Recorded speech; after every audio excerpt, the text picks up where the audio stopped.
Please click on the subscribe button so you get notified when the latest content drops. Now, let's kick it.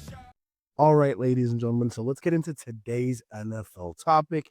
Aaron Rodgers signing a 1-year, $12 million deal with the Pittsburgh Steelers, where he will don the number 8 jersey.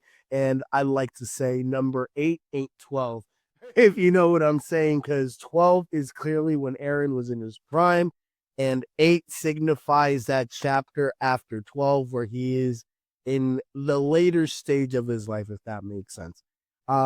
Aaron, in my personal opinion, signing with the Pittsburgh Steelers is a good move for both Aaron and the Steelers, because for Aaron, in his perspective, he has a head coach that has been solidified in the league, who is a defensive-minded head coach, who will have his back, who will be the face of the franchise, because he's been the face of the franchise for nearly almost 20 years, even though Big Ben obviously was the guy.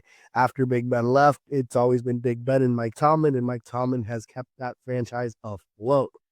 So he has a great head coach in Mike Tomlin, and then he has a bona fide offensive coordinator in Arthur Smith, who I think will be able to get the best out of Aaron Rodgers this upcoming season. He has weapons in Freiermuth and DK Metcalf. I think they even drafted a running back. Oh, no, actually, no, they didn't draft a running back. They still got TJ Warren, Najee Harris left. I think they have the offensive components, and we know Cameron Hayward is the heartbeat, the leader of that franchise, and we know Mike Tomlin has that defensive set. They're trying to work out a new deal with TJ Watt, and I frankly, I assume that they're going to work out that new deal because TJ Watt is a defensive player, and we know Mike Tomlin loves himself some TJ Watt. So because of all these moves, personally, I think the Pittsburgh Steelers were going to still have a 9-8 season. With the move to get Aaron Rodgers, maybe the ceiling is closer to 10, maybe 11 wins. But I wouldn't be surprised if they go 9-8. I don't think they're going to have a losing record. Even with Mason Rudolph at the helm for the Pittsburgh Steelers, I thought they were still going to go 9-8. So getting Aaron Rodgers to be their quarterback, I don't think it's a drastic difference. But I do think it is something that makes the Pittsburgh Steelers a little bit more solid at that position, even though Aaron didn't have the best year last year with the New York Jets. I think having Aaron Rodgers in that quarterback room with Mason Rudolph, who I think is a decent backup, who I think when given the opportunity, he's proven, at least in Pittsburgh, to be able to guide them to some wins, is they're going to have a fine season this year. And I'm excited to see what 8 does.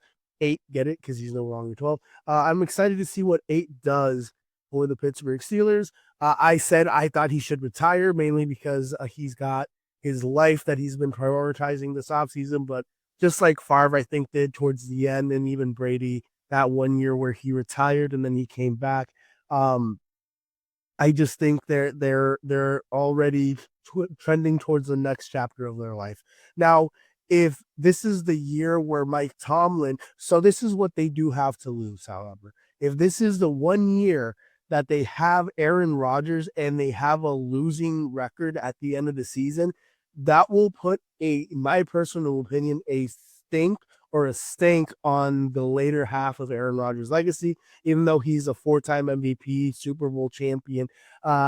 He would be known as the guy that gave Mike Tomlin his first losing season, or the quarterback that gave him his first losing season. He didn't have it last year with Russell Wilson. There was years where Big Ben was injured and they had to go with Duck Hodges and Mason Rudolph, and they still managed to win, I think, 11 games that year. So if the only thing that's really the only thing at risk for Aaron in this situation is being the quarterback that doesn't lead the Pittsburgh Steelers to a winning season under Mike Tomlin's reign, because it's either been 500 or above every year he's been a part of the Pittsburgh Steelers. If he makes it anywhere in the playoffs, if they make the play, I wouldn't be surprised if they make the playoffs, but if they make any noise in the playoffs, I think that would help enhance his legacy, especially at this stage in his career. It wouldn't, like, he doesn't necessarily have to win a championship, but if he can get to the AFC championship game or AFC divisional round, just make it back to the playoffs. It would go a long way to solidify that, yes, he is still one of the top tier best quarterbacks in the league. But at this stage in the game, 9-8, just 9-8. 10-7 season is what I expect from the Pittsburgh Steelers with Aaron Rodgers. I expected them to just have a 9-8 season with Mason Rudolph. I think Aaron is good for at least one win.